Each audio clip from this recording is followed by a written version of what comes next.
तो स्वामी जी, मैं आपसे पूछना चाहता हूं कि एक बड़ी पीड़ा का विषय है कि भगत सिंह जैसा छोटा सा बच्चा 24 साल का, जिसे 24 साल में फांसी पे चढ़ा दिया गया, और उसका इतना भय और आतंक था कि अंग्रेज जो कहते थे कि यदि सही समय पे फांसी न लगे तो फांसी माफ हो जाती थी, उन दुष्ट अंग्रेजों ने निर्धारित तिथि के एक दिन पहले उसको फांसी लगा दी और उसके जो है अस्थि को भी जो है ना वो पूरा विसर्जित करके और उसको नष्ट करना चाहते थे।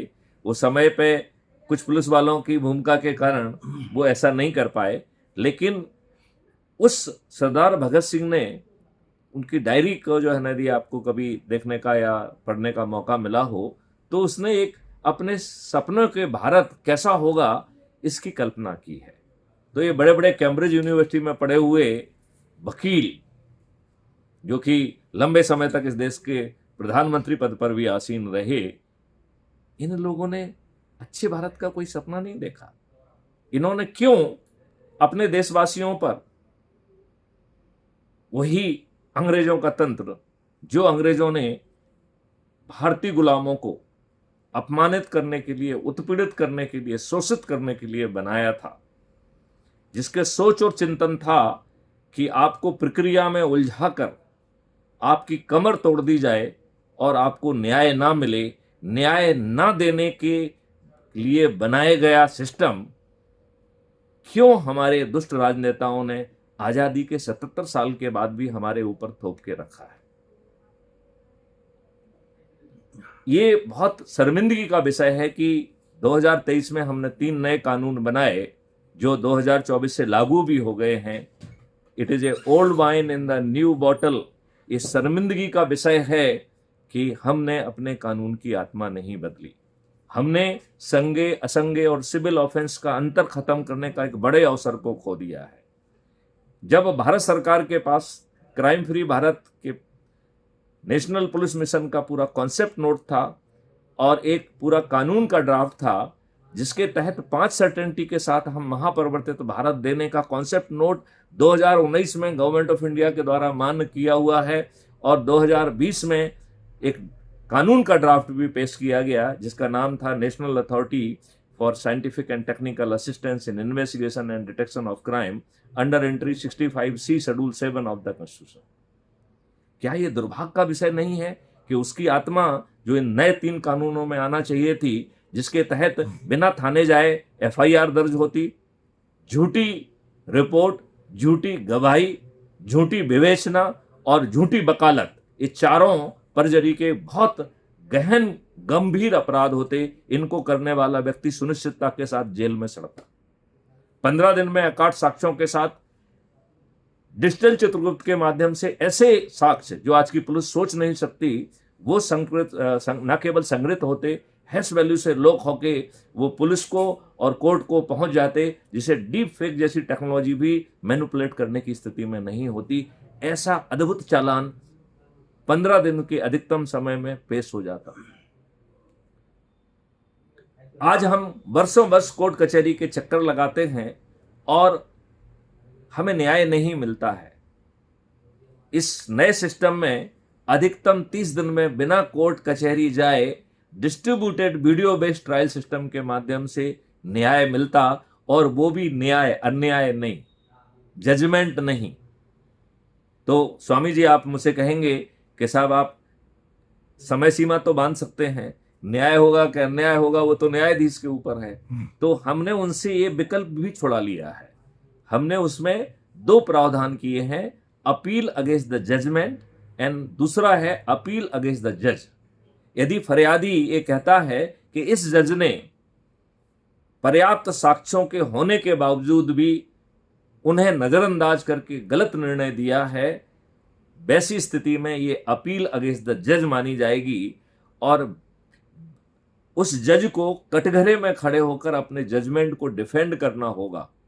और यदि वो अपने जजमेंट को डिफेंड नहीं कर पाता है तो वो डी पैनल हो जाएगा। तो हमें कोई महाअभियोग लगाने की जरूरत नहीं होगी। डी पैनल का मतलब है वो जज नहीं रहेगा और उसे लाखों का हर्जाना देना होगा। तो स्वामी जी, आप इस बात से सहमत होंगे कि शायद न्यायाधीश के पास न्याय करने के अलावा कोई विकल्प हमने छोड़ा नहीं था।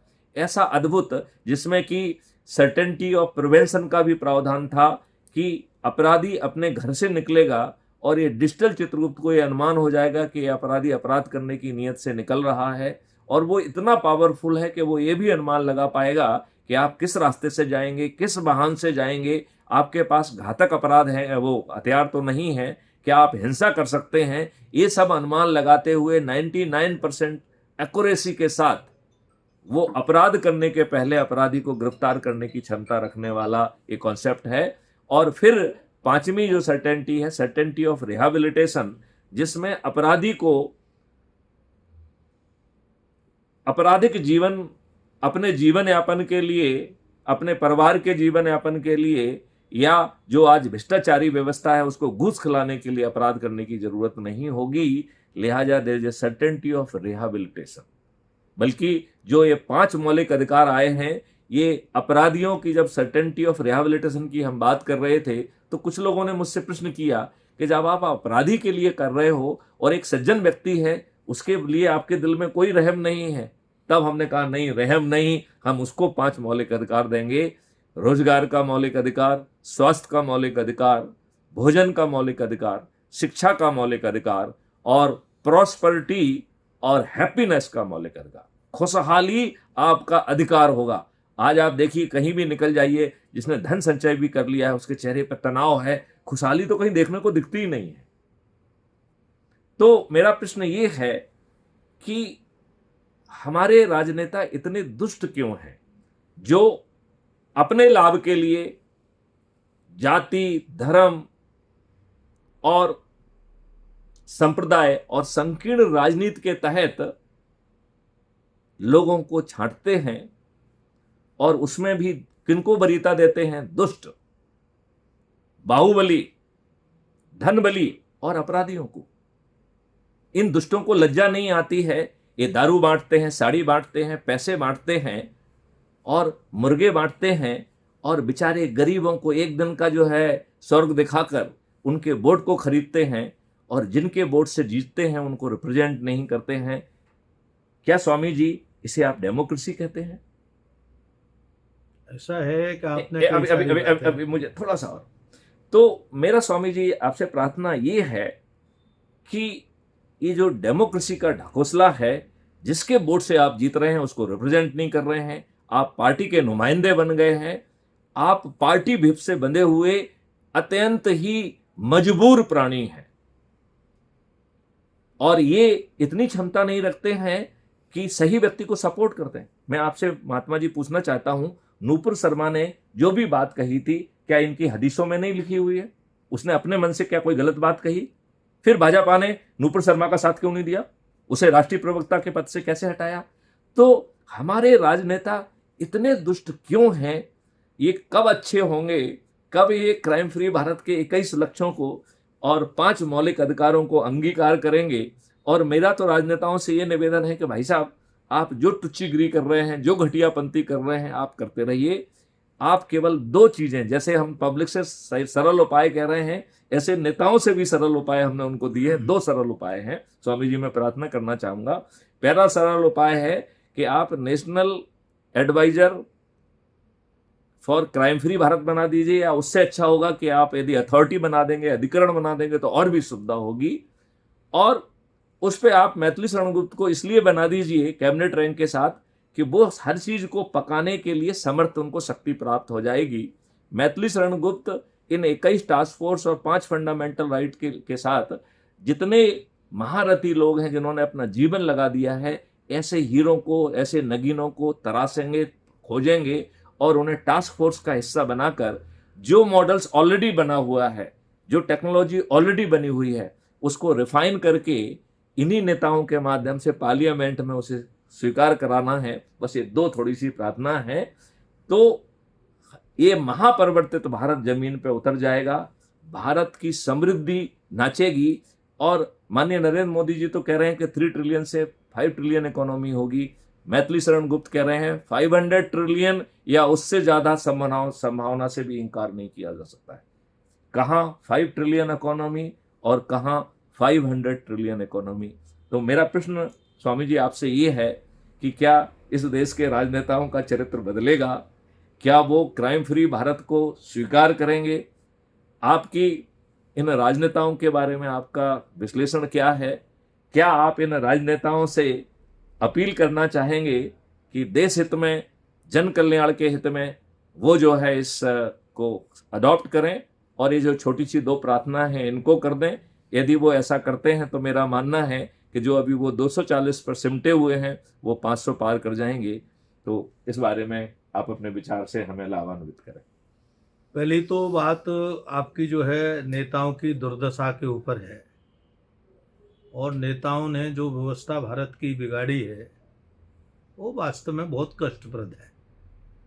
उसके प्रथम कारण तो 1947 का जो बंटवारा है, जिसे आप बार बार स्वतंत्रता कह रहे हैं, और आपकी गलती नहीं है, आप सरकारी तंत्र में रहे हैं और तंत्र में यही पढ़ाया जाता है, आपने सारी जिंदगी ये पढ़ा है, तो इसीलिए आपके जुबान पर स्वतंत्रता लगी हुई है। लेकिन मैं इस बात को स्वतंत्रता नहीं कह सकता, मैं तो उसको वास्तव में गुलामी पर ठप्पा लगाने वाली बात कहूंगा। क्योंकि संघर्षशील व्यक्ति को अगर किसी में बांध लिया जाए तो गुलाम हो गया। और जब उस समय भारत संघर्ष कर रहा था तो एक बात से तो मैं सहमत नहीं, क्योंकि भारत में नेताओं ने यही फैलाया जो आप बोल रहे हैं बार बार। किसी भी गलत बात को आप बार बार कहेंगे तो लोग उसे सही समझ बैठेंगे, लेकिन कुछ लोग ऐसे होंगे जो सही को ही सही समझेंगे, वो आपके गलत कहने से नहीं समझने वाले। जैसे उदाहरण के लिए आप देखिए, हम चिल्ला रहे हैं भारत स्वतंत्र हो गया, भारत स्वतंत्र हो गया, भारत स्वतंत्र हो गया, भारत स्वतंत्र हो गया। हम अमृत महोत्सव भी मना रहे हैं, लेकिन ये ठीक बात कैसी है कि एक आदमी जा रहा था, कोई सज्जन पुरुष, तो कुछ कबूतर बैठे थे, तो कबूतरों को बताया उन्होंने कि बेटा आप सावधान हो जाओ। क्या है? बोले बहेलिया आएगा, दाना डालेगा, जाल बिछाएगा और आपको फंसाएगा। तो रट्टा लगा लिया, बहेलिया आएगा, दाना डालेगा, जाल बिछाएगा, हम नहीं फंसेंगे। हमने ये रट्टा लगाया 1947 से, निरंतर चल रहा है, वो रट्टा कम नहीं हुआ है। और हुआ क्या? प्रैक्टिकल क्या होता है? प्रैक्टिकल ये होता है कि बहेलिया आता है, दाना भी डालता है, जाल बिछाता है, और ये रट्टा लगाने वाले पंछी सारे उसमें जाल में फंस जाते हैं। ठीक 1947 से निरंतर रट्टा चल रहा है, देश स्वतंत्र है, देश स्वतंत्र है, देश स्वतंत्र है। मतलब गुलामी की जंजीरों को मजबूत करने का ये काम निरंतर चल रहा है। मैं आपको इस बात को इसलिए कह सकता हूं कि अटल बिहारी वाजपेयी में के समय 99 साल का अधिकार दिया था अंग्रेजों ने, उन्होंने 20-21 तक बढ़ा दिया। तो मोदी जी के लिए पर्याप्त अवसर था, वो 21वां मकाम दौरा।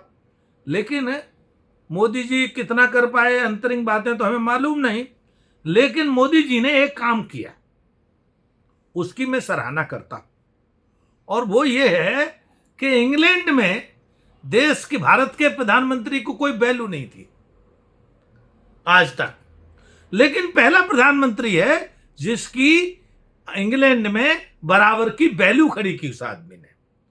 लेकिन आंतरिक तंत्र कानून है, आंतरिक तंत्र व्यवस्थाएं हैं, लेकिन उसमें वो कोई अमूलचूल परिवर्तन नहीं कर पाए, केवल नाम चेंज किए।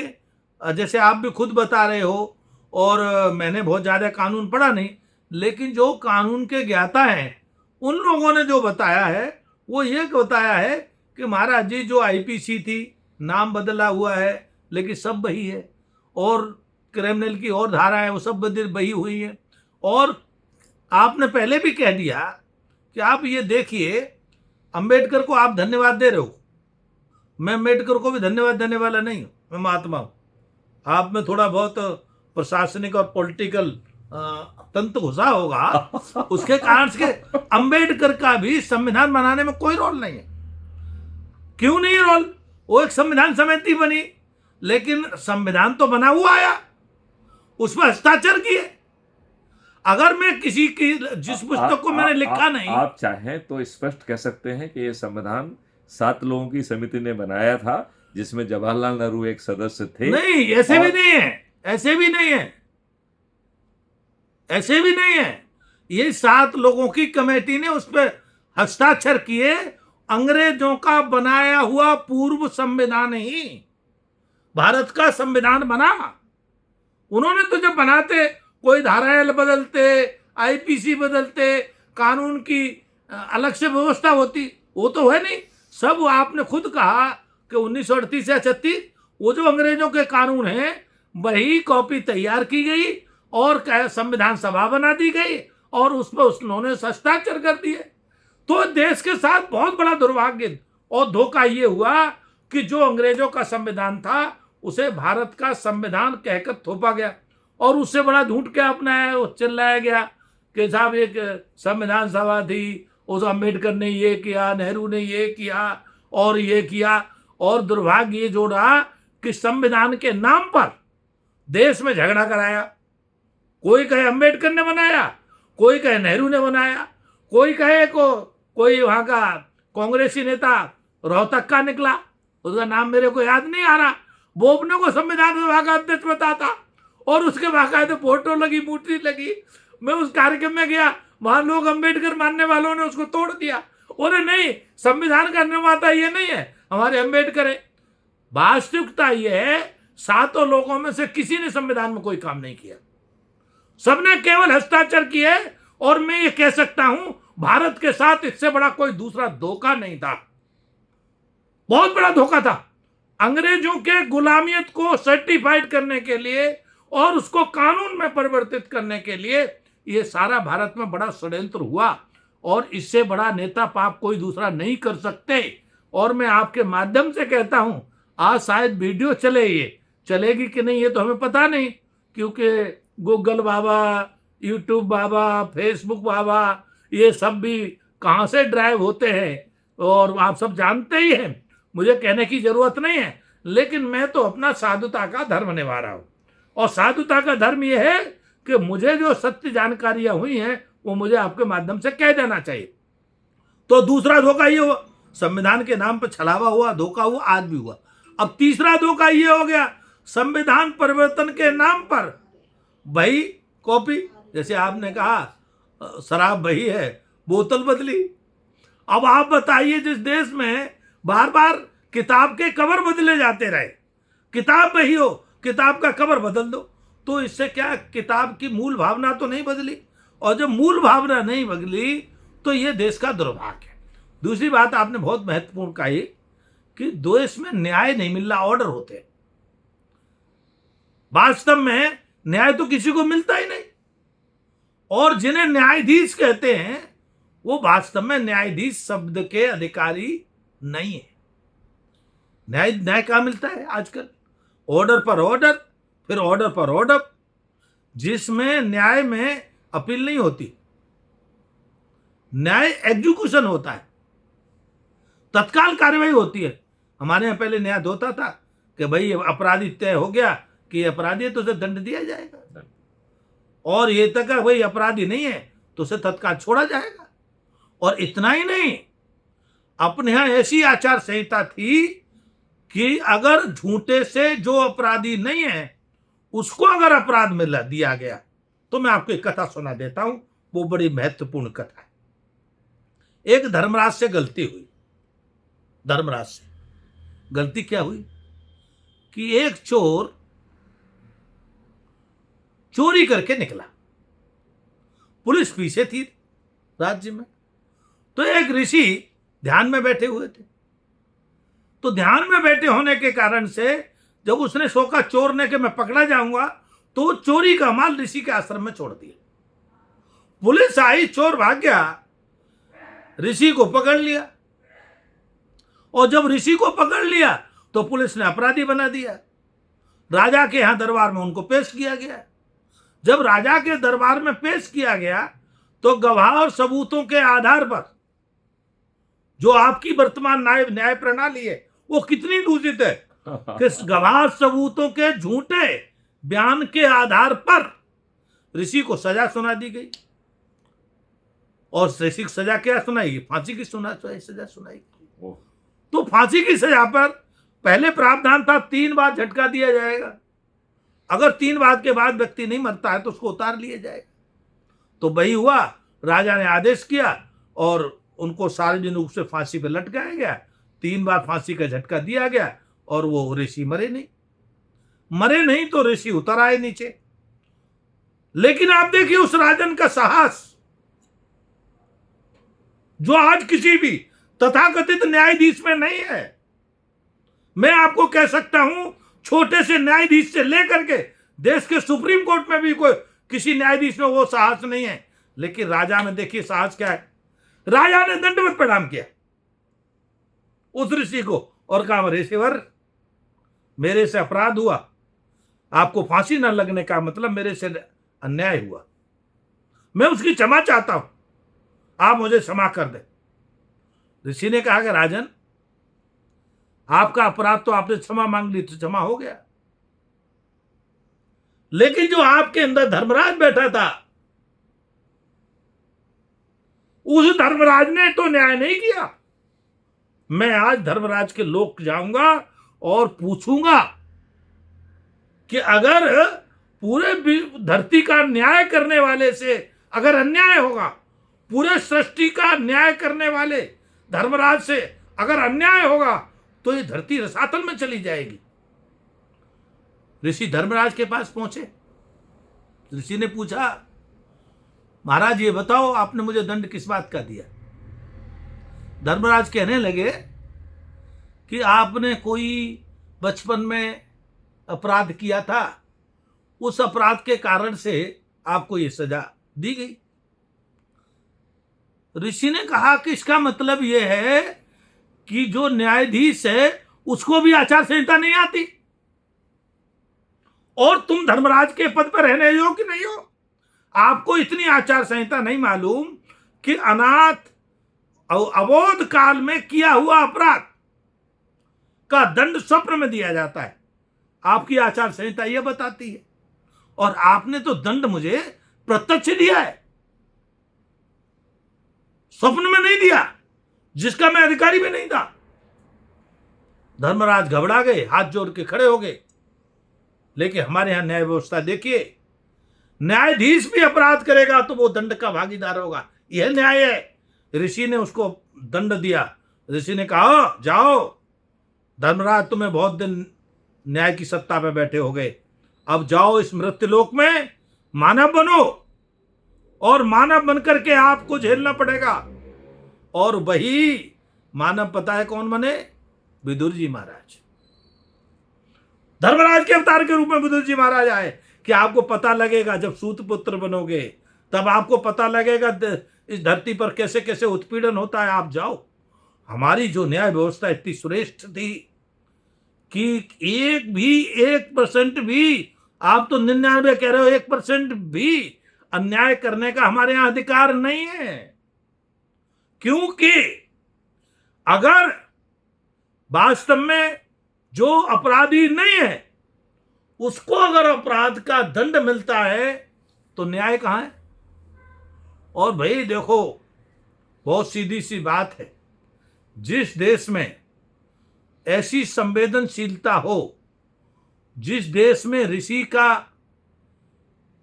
न्याय माना जाता हो, जिस देश में ऋषि का बनाया हुआ कानून माना जाता हो, जिस देश में ऋषि और संतों का बनाया कानून स्वयं ऋषि को तोड़ने का अधिकार नहीं होता था, जिस देश में धर्मराज के द्वारा बनाया हुआ कानून धर्मराज को तोड़ने का अधिकार नहीं होता, वास्तव में ये ऋषि परंपरा है। आज क्या है, आप देखते ही हैं, जो अपने को न्यायाधीश कहते हैं वहां न्याय का कोई मतलब नहीं। जो कानून का पालन करने वाले हैं वो रोज कानून तोड़ते हैं, उनको अधिकार है। और नेताओं को तो सर्वाधिकार सुरक्षित है, उनके लिए कानून तो कोई चीज ही नहीं होती। कानून उनके लिए जैसे खिलौना है, जैसे बच्चा आप देखते हो ना, खेलता है, एक खिलौने से खोलता है, उसका जी भर जाता है तो यूं करके फेंकता है। ठीक भारत के नेता भी कानूनों को खिलौने के रूप में उपयोग करते हैं। जब उनको जरूरत होती है तो उसको खेलते रहते हैं, और जब खेलने से ऊब जाते हैं तो उसी खिलौनों को फेंक देते हैं। उदाहरण के रूप मोदी जी अब तक भारत के, उन्हें हम अच्छे प्रधानमंत्रियों में से एक मानते हैं, अब तक के प्रधानमंत्रियों में।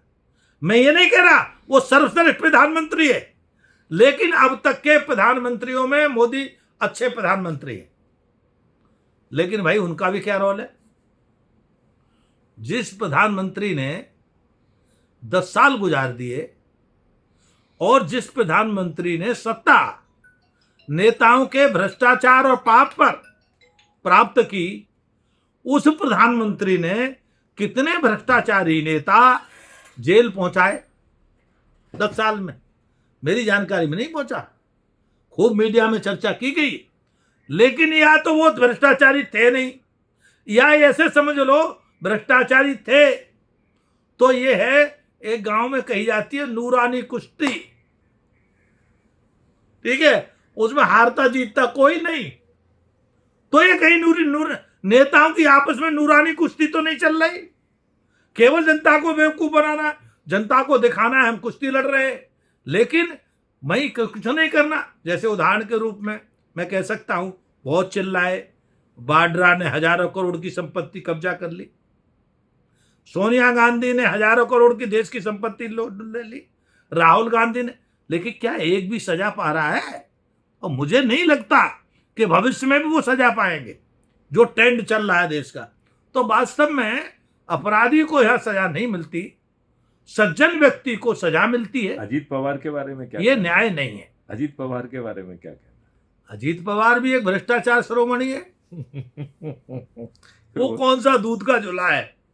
और नेताओं की तो जितनी लिस्ट करोगे उतनी अधिक होगी, और जो ईमानदार नेता है मैं इसलिए कह रहा हूं वो चले गए।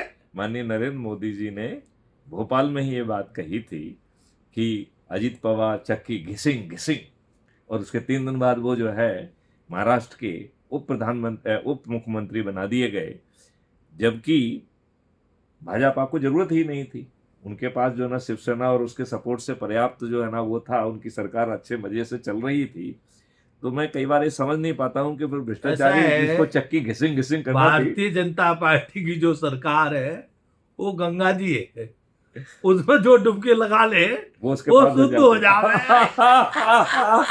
ठीक है आपने, ठीक है। तो वो तो वहाँ गंगा जी है। तो फिर अगर सोनिया गांधी भी भारतीय जनता पार्टी में डुबकी लगा ले तो वो अपराध मुक्त हो जाएगी, भ्रष्टाचार मुक्त हो जाएगी।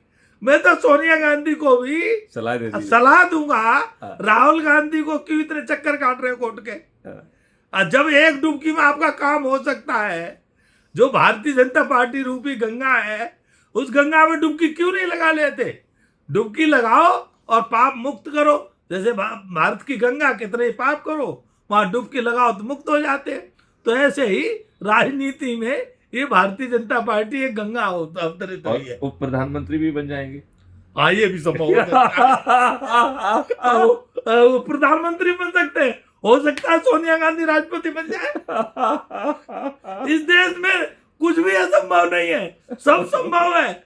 और आपको बताऊं कि नेताओं से तो ये समझ लो कि शायद अगर कहीं भगवान देखता होगा तो भारत के नेताओं से वह भी डरता होगा कि कहीं ऐसा ना हो ये लोग, भारत के लोग, भ्रष्टाचार का आरोप मुझ पर ना लगा दे और मुझे भी कोर्ट में ना खड़ी कर ले।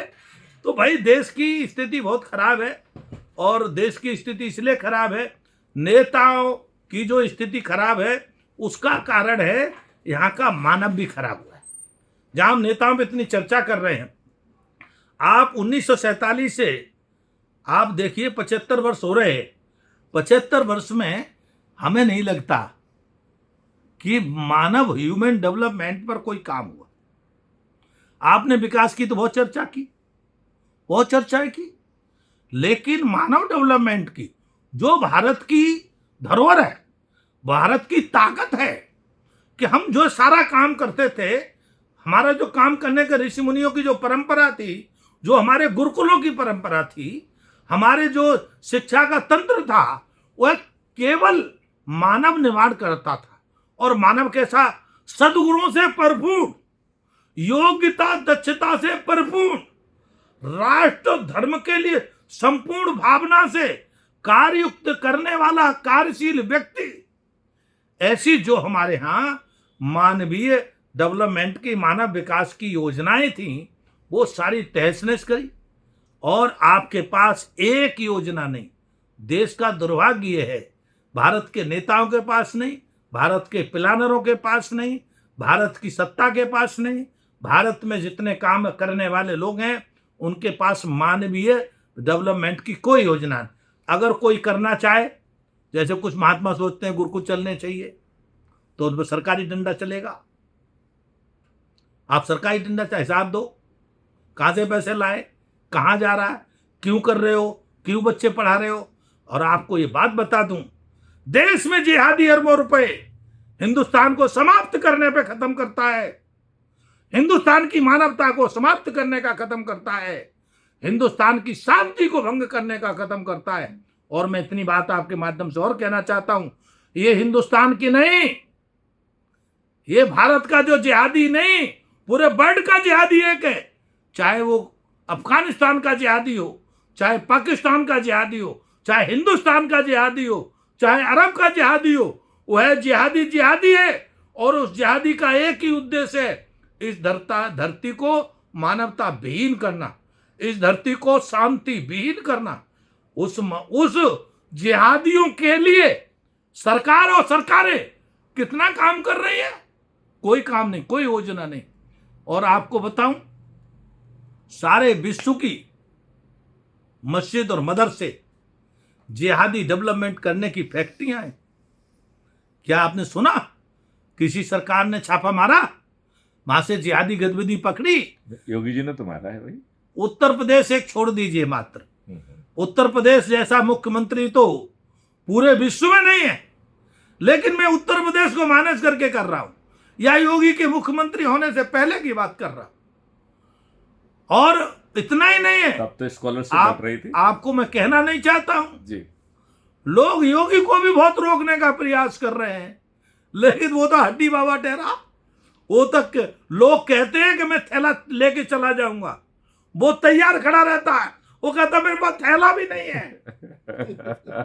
वो तो थैला भी नहीं रखता, वो कहता है एक ही वस्त्र पहनना है मुझे तो, और रात में मेरा यही है और दिन में भी यही है। भाई महात्मा का वस्त्र भी नहीं बदलता, रात और दिन एक ही वस्त्र होता है, वो 24 घंटे एक ही वस्त्र में रहता है। तो मैं आपको कहना चाहता हूं, केवल योगी ने कमान कसी है, लेकिन वो भी अभी कोई पर्याप्त नहीं है। मैं इसलिए कह सकता हूं कि योगी पे काम ना करने देने के लिए बहुत सारे चाबुकों का प्रयास किया जाता है। वो कितना सफल होता है ये अलग बात है, कितना सफल नहीं होता अलग बात है। लेकिन ये हमारे देश का सौभाग्य की किरण एक ही जगह है, और वो योगी है। आपके द्वार से मैं कह सकता हूं, योगी आदित्यनाथ जैसा मुख्यमंत्री वर्ल्ड में कोई दूसरा मुख्यमंत्री नहीं मिलेगा। कारण बताता हूं, दो मैं उसका कोई स्पोक्समैन नहीं हूं, उनका प्रवक्ता भी नहीं हूं, लेकिन मैं 2-3 बातें स्पष्ट करना चाहता हूं। उसमें क्या अच्छाई? नंबर 1 बात यह है, वो पाप से कोई समझौता नहीं